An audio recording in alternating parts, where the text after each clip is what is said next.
Hi guys, in this video I will show you the easiest way to download Microsoft Office for free.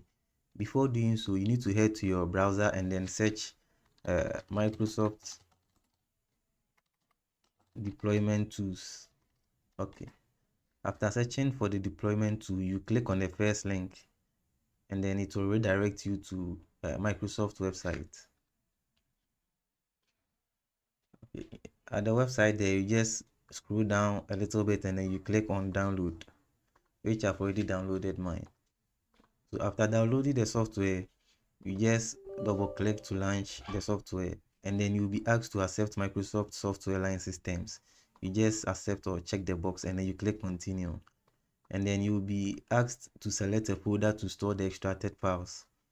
I prefer to just create a new folder on the desktop, and then you select the newly created folder and then you click OK and wait for the files to be extracted into it. As you can see, files extracted successfully, and then you click OK.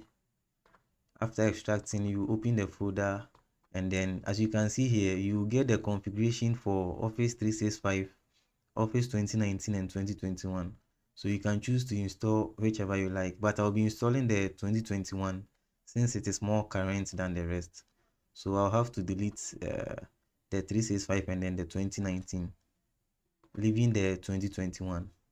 After deleting them, I will just hold shift and then right click in any free space of the folder and then click on open PowerShell window here in the pop-up list, and then you get something like a CMD and then the Windows PowerShell. They are all kind of the same.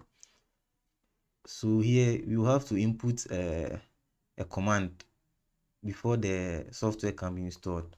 I've provided a command in the description. So you just have to copy the dots reverse slash and then setup.exe.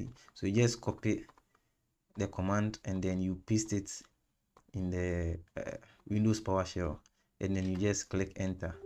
As you can see, you'll be asked, do you want to allow this app to make changes to your device? You just have to click yes to begin the installation, and then everything will be ready. As you can see, we are getting things ready. All you need is an internet connection and then a space on your hard drive. That's all for this tutorial, guys. If you found it to be very helpful, don't forget to hit the like button and then subscribe to my channel for amazing tutorials. See you next time.